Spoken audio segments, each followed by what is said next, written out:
Écoute-moi bien. Ce que je vais te partager dans cette vidéo, la plupart des hommes ne le sauront jamais. Et ceux qui le savent, ils ne te le diront pas. Parce que ça leur donne un avantage trop énorme pour qu'ils partagent ça librement. On va parler de 5 failles émotionnelles féminines, 5 points précis, ancrés profondément dans la psychologie féminine, qui une fois que tu les maîtrises, te donnent un avantage qui est presque injuste. Presque injuste. Parce que pendant que la majorité des hommes courent après l'attention des femmes comme des chiens affamés, en suppliant, en bombardant de messages, en faisant tout ce qu'on leur a dit de faire, les hommes qui connaissent ces failles, eux, n'ont pas besoin de courir. Les femmes viennent à eux. Machiavel le savait. Il disait que celui qui contrôle l'information contrôle le jeu. Eh bien voilà l'information qui change tout. Ces failles sont si profondes qu'elles ne sont pas culturelles, pas sociales, pas éducatives. Elles sont biologiques, elles sont dans leur ADN. Et quand tu sais comment les activer correctement, elles ne peuvent pas résister, même si elles essaient. Je ne te parle pas de manipulation bon marché. Je te parle de comprendre la psychologie humaine à un niveau que 95% des hommes n'atteignent jamais. Alors like cette vidéo et on rentre dans le vif du sujet. Parce que la première faille émotionnelle, c'est la plus puissante de toutes. La première faille, l'addiction à la validation. Tu sais ce qui se passe dans le cerveau d'une femme quand elle reçoit un compliment? Son cerveau libère de la dopamine. C'est le même produit chimique que la cocaïne. Évidemment en dose moindre, mais le principe est exactement le même. C'est une réaction chimique, pas une question de caractère, pas une question de personnalité. C'est de la biologie pure. Et là où la plupart des hommes se plantent complètement, c'est qu'ils croient que plus ils donnent de compliments, plus la femme va les apprécier. Logique, non? Si elle aime les compliments, tu lui en donnes un maximum, elle va tomber amoureuse de toi. C'est ce que tu penses? Mauvaise réponse. Parce que comme toute drogue, la validation perd son effet si tu l'administres en continu. Pense à un fumeur. Au début, une cigarette lui procure du plaisir. Mais avec le temps, son corps s'habitue. Il lui en faut 2, puis 3, puis un paquet entier pour ressentir la même chose. Et à un moment donné, même un paquet entier ne lui fait plus rien. C'est exactement pareil avec les compliments. Quand tu bombardes une femme d'éloges permanents, son cerveau s'y habitue. Elle devient tolérante. Ce qui la faisait rougir avant, maintenant, elle l'entend à peine. Et là, tu viens de perdre ton pouvoir principal sur elle. Tu as déjà remarqué quelque chose? Les femmes les plus belles, les plus attirantes, elles ne sont souvent pas avec les hommes qui les couvrent de fleurs et de messages d'amour. Elles sont avec des hommes qui les traitent avec une certaine indifférence. Pas de la méchanceté, pas du mépris, de l'indifférence. Et tu t'es toujours demandé pourquoi. Ben maintenant tu sais, c'est de la chimie. Quand tu rends la validation rare, quand tu ne la distribues pas comme des bonbons, son cerveau entre en mode recherche. Elle commence à se poser des questions. Est-ce qu'il m'apprécie vraiment? Est-ce que je lui plais? Et cette question crée quelque chose de puissant. Le désir. Imagine que la validation soit comme un compte en banque. Chaque compliment que tu lui fais, c'est un dépôt. Chaque moment où tu es mystérieux, un peu distant, c'est un retrait. Les hommes qui échouent avec les femmes font des dépôts massifs en permanence. Ils pensent que ça va les rendre attractifs. En réalité, ils rendent leur compte tellement plein que l'argent ne vaut plus rien. Les hommes qui réussissent, eux, ils gèrent ce compte intelligemment. Ils font fluctuer le solde. Parfois ils donnent, parfois ils retiennent. Et cette fluctuation maintient la femme en haleine. Elle se demande, est-ce que je vais recevoir quelque chose aujourd'hui? Cette incertitude crée une tension. Et la tension crée l'attraction. La règle qu'il faut retenir, c'est ce qu'on appelle le principe 70-30. Tu montres de l'intérêt, de l'approbation, de l'affection 70% du temps. Et les 30% restants, tu gardes du mystère. Tu es imprévisible.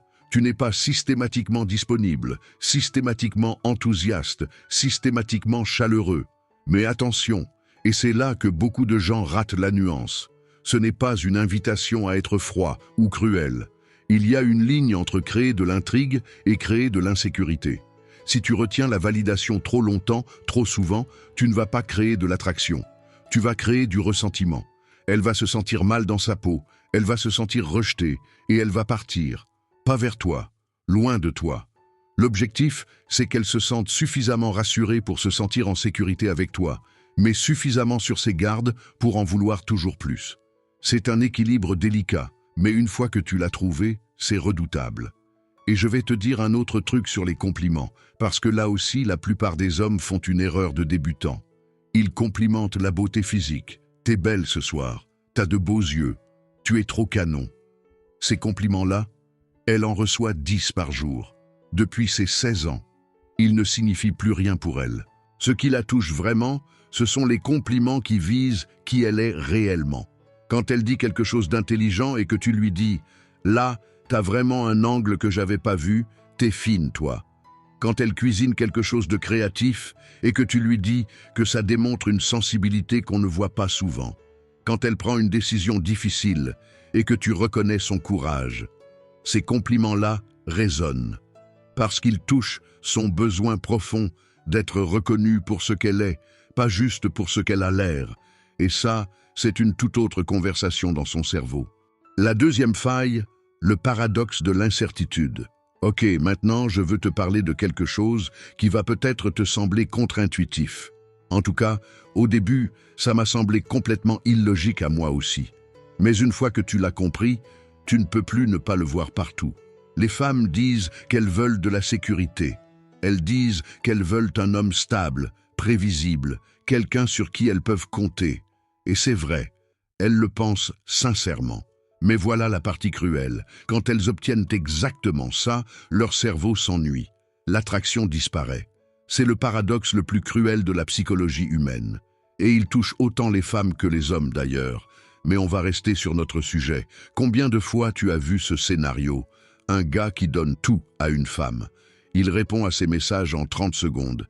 Il planifie chaque week-end. Il est disponible à n'importe quelle heure. Il anticipe ses moindres besoins. Et au bout de quelques mois, elle lui dit qu'elle ne ressent plus rien. Qu'il lui manque quelque chose. Qu'elle se sent à l'étroit. Et lui, il comprend pas. Il a tout fait bien pourtant. Il a été attentionné, présent, fiable. Qu'est-ce qui a merdé?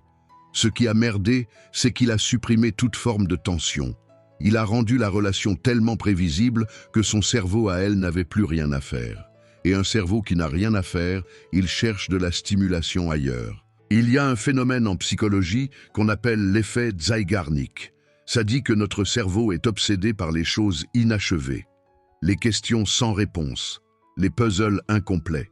Quand quelque chose est résolu, terminé, notre cerveau passe à autre chose. Mais tant que c'est en suspens, on y revient constamment. Et les femmes, comme tous les êtres humains, sont soumises à cet effet. Quand elles peuvent prédire chacun de tes mouvements, quand elles savent exactement ce que tu vas dire, comment tu vas réagir, quand tu vas appeler, leur cerveau se détend. Et un cerveau détendu dans une relation, c'est un cerveau qui commence à s'ennuyer. Alors voilà ce que font les hommes qui sont naturellement attractifs, souvent sans même en être conscients. Ils révèlent leur vie comme si c'était une série. Pense à tes séries préférées. Pourquoi tu regardes l'épisode suivant? Parce qu'à la fin de chaque épisode, il y a un truc en suspens. Une question sans réponse, un rebondissement, tu dois savoir la suite. C'est exactement la même mécanique. Tu donnes suffisamment d'informations sur toi pour qu'elle soit accrochée, pour qu'elle veuille en savoir plus. Mais tu laisses toujours quelque chose en suspens. Il y a toujours un à suivre. Et là encore, la règle du 70-30 s'applique. Tu montres 70% de qui tu es. Tu gardes 30% dans l'ombre. Pas pour mentir, pas pour manipuler, mais pour te laisser découvrir. Exemple concret. Elle te demande ce que tu as fait aujourd'hui. L'homme ordinaire lui fait un rapport complet. Lever à 7 heures, réunion à 9 heures, déjeuner avec un collègue, sport à 18 heures, et maintenant je te parle. Voilà, tout est dit. Mystère zéro. L'homme qui comprend ce principe lui dit « J'ai eu une réunion ce matin qui pourrait changer pas mal de choses pour moi. » Et puis il change de sujet. Juste ça. Et immédiatement, dans sa tête à elle, quelle réunion? Quelle chose? Comment ça va changer? Elle ne peut pas s'empêcher de se poser ces questions. Et si elle veut les réponses, elle doit continuer à s'engager avec toi. C'est ça le vrai mystère. Pas une fausse identité, pas des histoires inventées, une vraie vie intéressante, révélée par petites doses. Et c'est là le point crucial que je veux que tu retiennes. Le mystère authentique, ça ne s'invente pas. ça émerge naturellement d'une vie riche. Si tu dois fabriquer des histoires, créer du drama artificiel, inventer des occupations que tu n'as pas, tu es sur la mauvaise voie. Ça se voit, ça sonne faux, et ça crée exactement l'inverse de ce que tu veux. Mais si tu construis réellement quelque chose de significatif avec ta vie, si tu as des projets, des passions, des ambitions, alors le mystère vient tout seul. Parce que tu es quelqu'un à découvrir.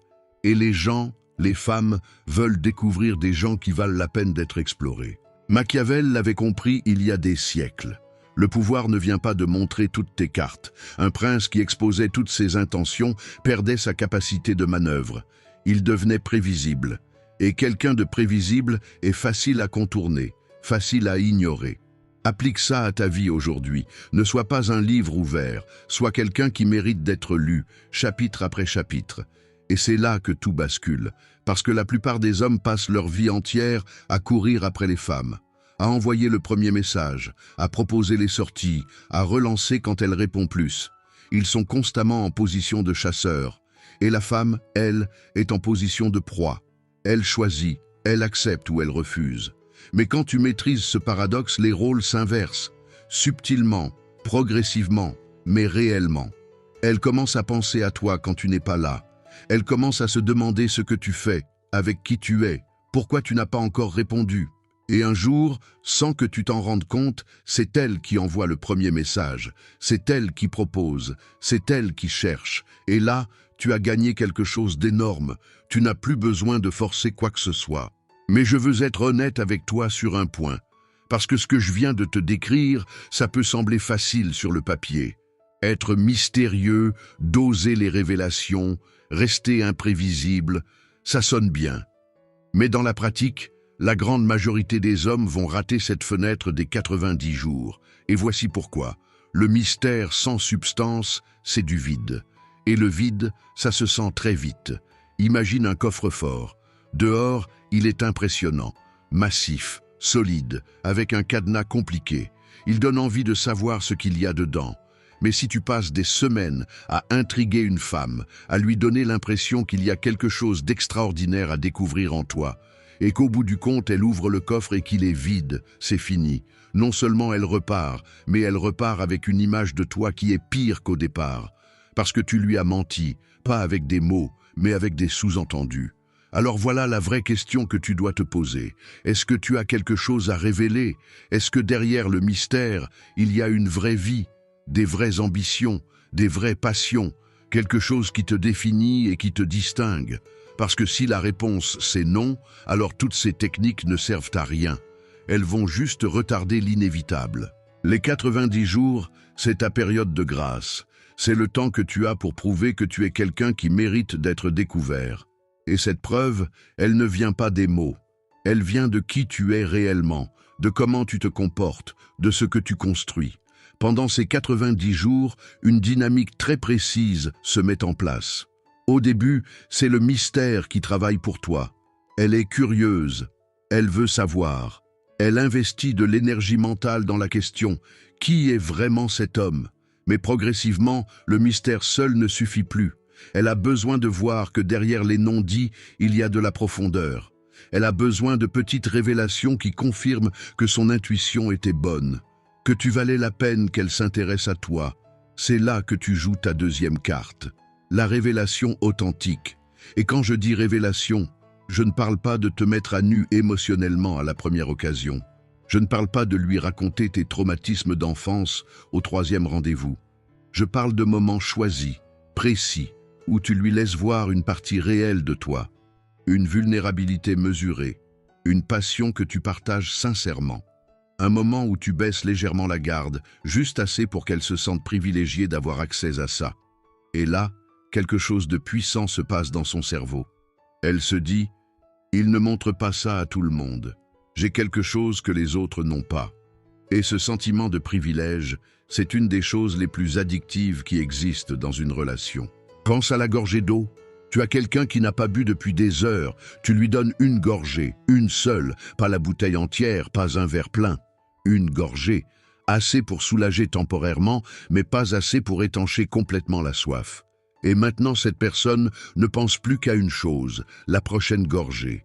C'est exactement ce que créent les révélations authentiques d'Osée. Chaque fois que tu lui laisses voir quelque chose de vrai sur toi, elle est soulagée temporairement. La tension se relâche un peu, elle se sent proche de toi. Mais en même temps, cette révélation lui ouvre une nouvelle porte. Elle voit qu'il y a encore plus à découvrir. Et sa soif repart, encore plus forte qu'avant. C'est un cycle. Mystère, révélation partielle, nouvelle curiosité, nouveau mystère. Et à chaque tour de ce cycle, elle investit un peu plus d'elle-même dans toi.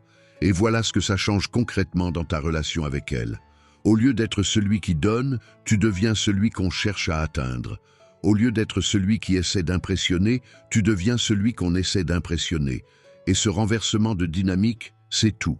C'est la différence entre un homme qui supplie et un homme qui choisit. Être transparent sans être prévisible, intéressant sans être évident, accessible sans être disponible. Si tu retiens juste ces 3 formules et que tu travailles à les incarner réellement, pas juste à les simuler, tu vas voir quelque chose changer autour de toi. Pas juste avec les femmes, avec les gens en général. Parce que ces dynamiques ne s'appliquent pas uniquement aux relations amoureuses, elles s'appliquent au leadership, aux amitiés, aux négociations professionnelles. Les gens sont attirés par ce qu'ils ne comprennent pas entièrement, par ce qui les dépasse légèrement, par ce qui leur donne l'impression qu'il y a encore quelque chose à saisir, à comprendre, à obtenir.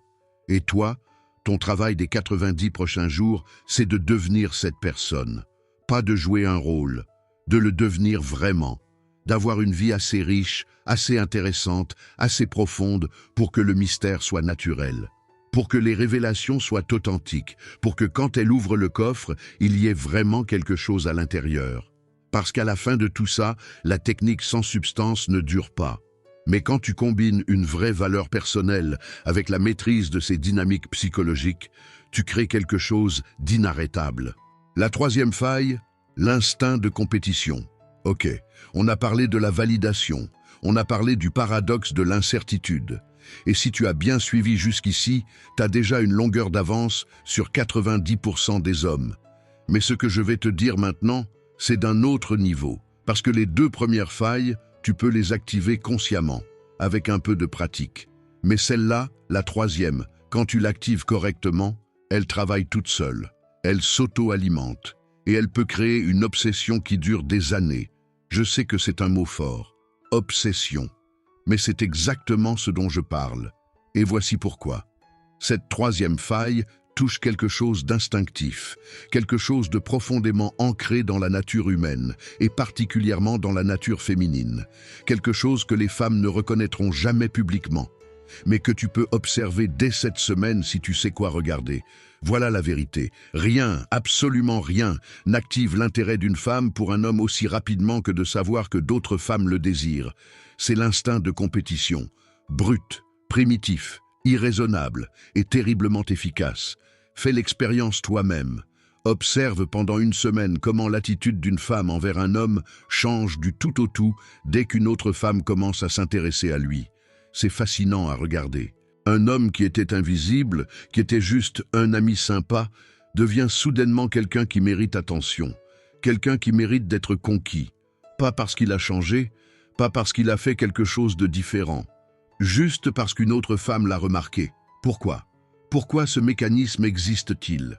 Pour comprendre ça, il faut remonter loin, très loin, des milliers d'années en arrière. Pendant toute l'histoire de l'humanité, les femmes ont évolué dans des environnements où les ressources étaient limitées.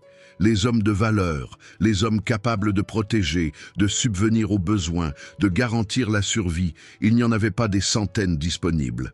Il fallait les identifier. Et il fallait rivaliser pour les obtenir. Et l'un des signaux les plus fiables pour identifier un homme de valeur, c'était simple. Est-ce que d'autres femmes le veulent?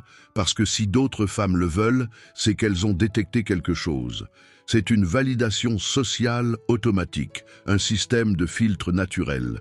Si plusieurs femmes indépendantes les unes des autres convergent vers le même homme, c'est qu'il y a quelque chose en lui qui justifie cet intérêt. Ce câblage existe encore aujourd'hui. Dans le cerveau de chaque femme, même les plus rationnelles, même celles qui analysent tout, même celles qui se disent féministes et indépendantes. Quand elles perçoivent qu'un homme est désiré par d'autres femmes, l'interrupteur s'allume. Automatiquement. Ils ne peuvent pas s'en empêcher. C'est biologique. Et voilà ce que ça signifie pour toi concrètement. Quand une femme perçoit que tu es rare, que tu n'es pas disponible pour n'importe qui, que tu as des options, son cerveau interprète ça comme un signal de haute valeur. Ce n'est pas que tu sois difficile par jeu ou par calcul. C'est que tu as une vie, tu as des gens autour de toi, tu as des femmes qui t'apprécient. Et ça parle plus que n'importe quel discours. Machiavel l'avait compris dans un contexte complètement différent. Il parlait de politique, d'alliance, de pouvoir, mais le principe est le même. Un prince qui avait de multiples alliances, qui était courtisé par plusieurs partis, avait infiniment plus de pouvoir que celui qui dépendait d'une seule relation. Parce que sa valeur n'était pas fixée par lui-même, elle était confirmée par l'intérêt que les autres lui portaient. Applique ça à ta vie. Ta valeur aux yeux d'une femme n'est pas uniquement déterminée par ce que tu lui dis de toi-même.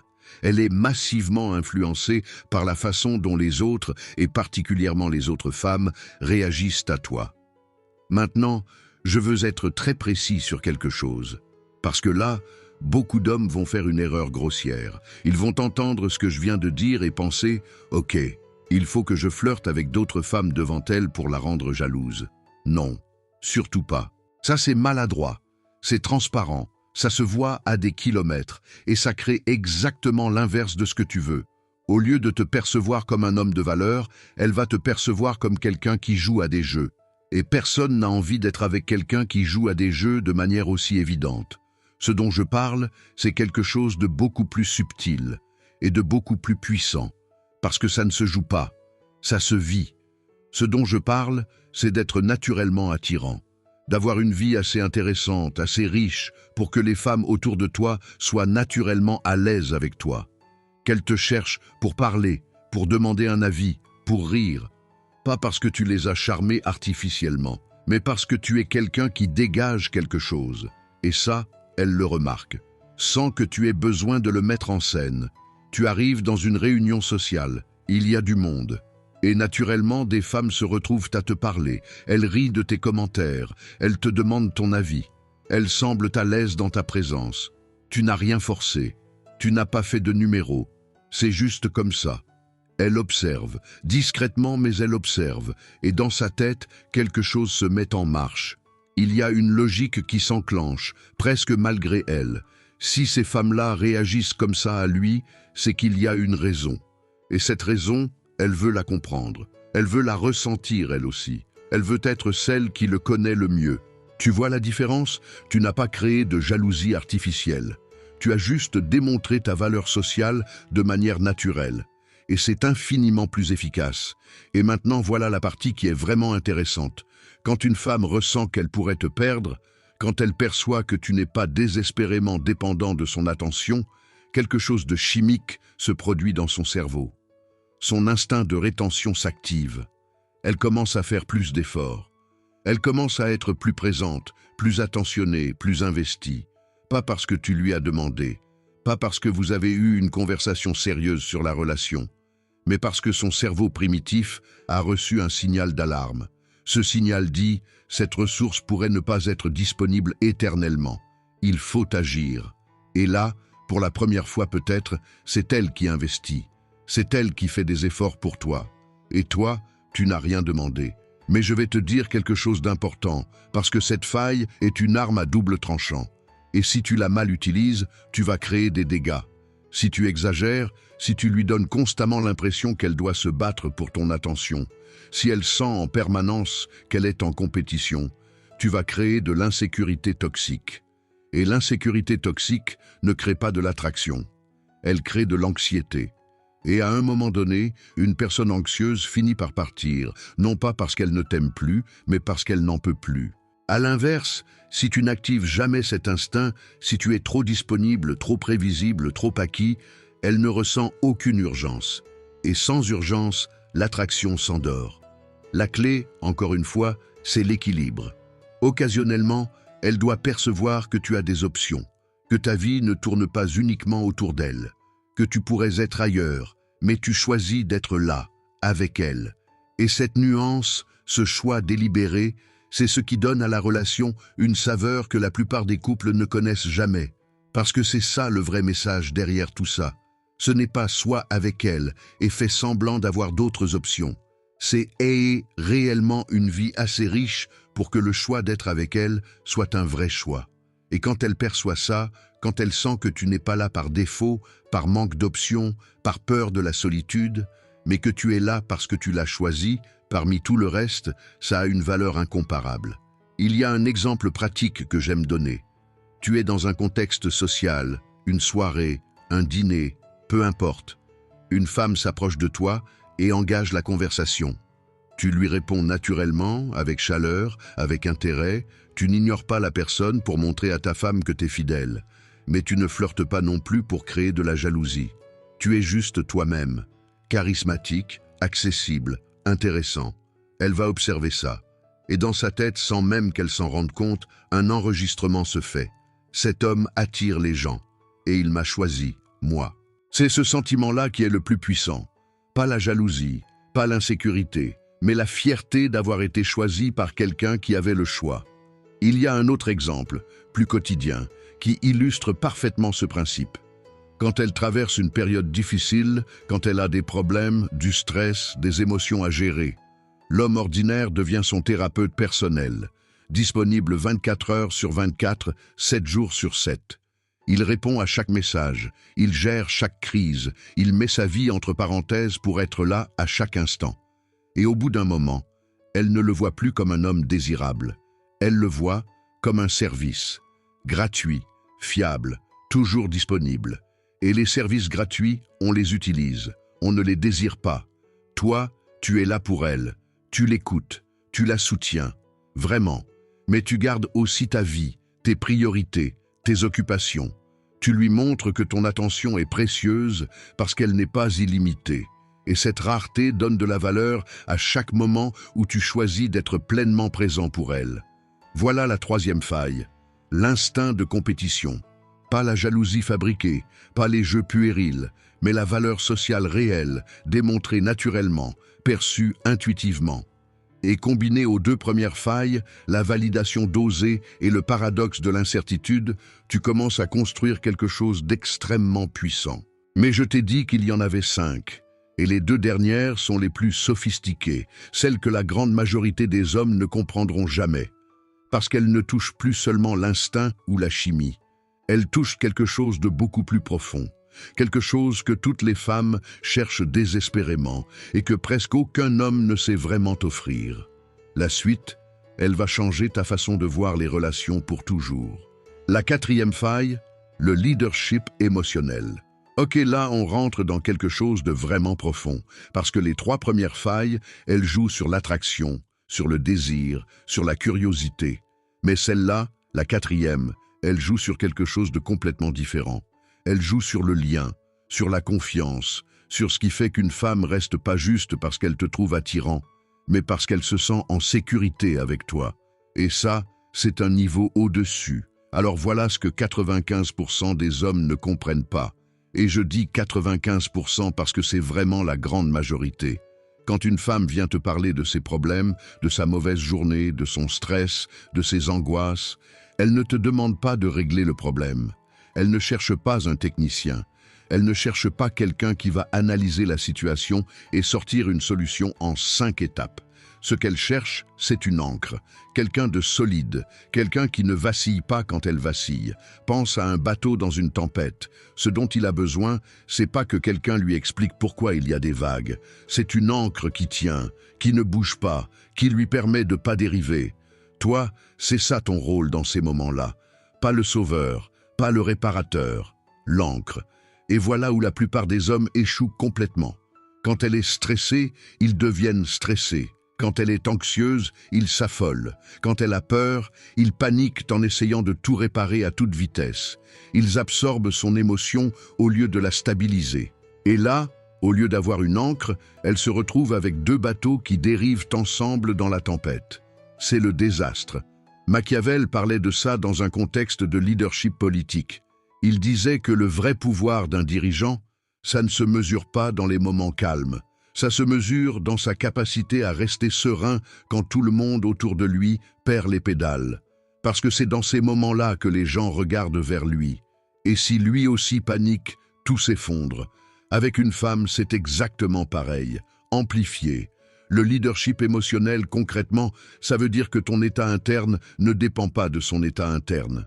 Elle rentre à la maison à cran, tu restes calme, elle s'inquiète pour quelque chose, tu gardes la perspective, pas parce que tu t'en fous, mais parce que quelqu'un doit tenir la barre. Et voilà comment ça se traduit en pratique. Au lieu de sauter immédiatement en mode solution quand elle te parle d'un problème, tu dis juste « ça a l'air vraiment frustrant. Dis-moi ce qui s'est passé. » C'est tout. Tu crées un espace. Tu lui montres que tu peux recevoir ses émotions sans être submergé par elles. Et ça, pour elle, c'est plus rassurant que n'importe quelle solution que tu pourrais lui proposer. Parce qu'une femme qui se sent comprise et stabilisée par toi, elle ne te quitte pas. La cinquième faille, la personnalisation psychologique. On arrive à la dernière, et je vais te dire quelque chose avant de commencer. Celle-là, c'est la plus difficile à maîtriser. Pas parce qu'elle est compliquée dans son principe, mais parce qu'elle demande quelque chose que la plupart des hommes ne font jamais vraiment. Elle demande que tu regardes vraiment la personne en face de toi, pas les femmes en général, pas la psychologie féminine comme un bloc homogène. Elle, cette femme spécifique, avec son histoire, ses blessures, ses besoins particuliers. Voilà l'erreur que font la majorité des hommes qui découvrent ce genre de connaissances. Ils apprennent les techniques et ils les appliquent partout, sur tout le monde, de la même façon. Comme si toutes les femmes étaient programmées avec le même code source. Comme si tu pouvais copier-coller la même approche et obtenir les mêmes résultats à chaque fois. C'est faux. Et c'est là que tout s'effondre, parce que certaines femmes sont hypersensibles à la validation. D'autres sont obsédées par l'incertitude. D'autres encore sont gouvernées par l'instinct de compétition. Et beaucoup ont un mélange des trois, avec une dominante.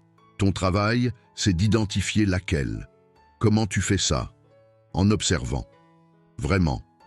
Pas en écoutant ce qu'elle dit sur elle-même, parce que les gens se connaissent rarement aussi bien qu'ils le pensent, en regardant comment elle se comporte. Elle cherche constamment ton approbation. Elle te demande comment elle est habillée, si tu aimais ce qu'elle a dit, si tu penses qu'elle a bien géré telle situation. Sa faille dominante, c'est la validation. Et avec elle, tes compliments doivent être précis, mérités, stratégiquement placés. Pas en permanence, mais quand tu en donnes un, il doit compter. Elle se frustre quand tu réponds pas immédiatement. Elle te pose des questions sur ton passé, tes projets, les femmes que tu as connues. Elle veut toujours en savoir plus sur toi. Sa faille dominante, c'est l'incertitude. Et avec elle, tu gardes ce 30% de mystère. Tu lui laisses toujours quelque chose à découvrir. Tu ne te livres jamais entièrement d'un coup. Elle mentionne souvent d'autres femmes. Elle te pose des questions sur tes ex. Elle devient légèrement jalouse quand tu parles à d'autres femmes. Sa faille dominante, c'est la compétition. Et avec elle, le message le plus puissant que tu puisses envoyer, c'est celui-là. Tu as des options et tu l'as choisi, elle. Chaque femme a sa propre configuration émotionnelle, sa propre histoire, ses propres insécurités. Et quand tu prends le temps de comprendre ça, quand tu arrêtes d'appliquer des formules génériques et que tu commences à vraiment voir la personne devant toi, quelque chose change fondamentalement dans tes relations. Mais maintenant, je veux te dire quelque chose d'important, et j'aurais pu ne pas le dire. J'aurais pu juste te donner les techniques et te laisser partir avec ça. Mais je vais être honnête avec toi. Il y a une ligne entre comprendre quelqu'un pour mieux le connecter et exploiter quelqu'un pour le contrôler. Et cette ligne, elle est plus fine qu'on ne le croit. Quand tu comprends que le besoin de validation d'une femme vient d'insécurité profonde, tu as deux choix. Tu peux utiliser ça pour la manipuler, pour la garder dans un état de dépendance artificielle. Ou tu peux utiliser ça pour vraiment l'aider à se sentir valorisée de manière authentique. Pour être la personne qui lui fait du bien, pas celle qui joue avec ses blessures. Quand tu comprends que son besoin de certitude vient d'expériences passées où elle a été blessée, trahie, abandonnée, tu peux jouer avec cette vulnérabilité. Ou tu peux choisir d'être quelqu'un qui la rassure vraiment, qui lui prouve que tout le monde n'est pas comme ceux qui l'ont blessé avant. Ce choix-là, c'est le tien. Et il dit tout sur qui tu es en tant qu'homme. Parce que la vérité, la vraie vérité derrière tout ce qu'on a exploré ensemble depuis le début de cette vidéo, c'est ça. Ces failles émotionnelles ne sont pas des défauts. Ce sont des caractéristiques humaines, des besoins profonds, des vulnérabilités que tout être humain possède d'une façon ou d'une autre. Et quand tu les comprends et que tu les honores, tu ne deviens pas un manipulateur. Tu deviens l'homme qu'elle attendait sans même savoir qu'elle l'attendait. L'homme qui la comprend si profondément qu'il peut l'aimer de la manière dont elle a le plus besoin d'être aimée. Et là, quelque chose de complètement différent se produit. Tu ne gagnes pas juste son attraction, tu gagnes son respect. Tu ne captures pas juste son intérêt, tu captures sa loyauté. Et tu ne conquiers pas juste son cœur. Tu touches quelque chose de beaucoup plus profond que ça. Mais tout ça, la compréhension, les techniques, la psychologie, ça reste des outils. Et un outil entre de mauvaises mains, ça fait des dégâts. Entre de bonnes mains, ça construit quelque chose de solide. Le vrai pouvoir, il vient pas de maîtriser les failles des autres, il vient de te maîtriser toi-même, de te développer, de devenir réellement quelqu'un qui mérite ce qu'il cherche. Parce qu'au bout du compte, la meilleure technique que tu puisses jamais utiliser, c'est d'être authentiquement quelqu'un d'exceptionnel. Voilà. Tu as maintenant ce que la plupart des hommes ne découvriront jamais, la validation, l'incertitude, la compétition, le leadership émotionnel, la personnalisation psychologique. 5 failles, 5 clés. Mais retiens une chose, ces connaissances sans travail sur toi-même, ça ne vaut rien. Le vrai jeu commence par devenir l'homme qui mérite de les utiliser. Alors cette semaine, choisis une seule faille et maîtrise-la. Observe ce qui change autour de toi.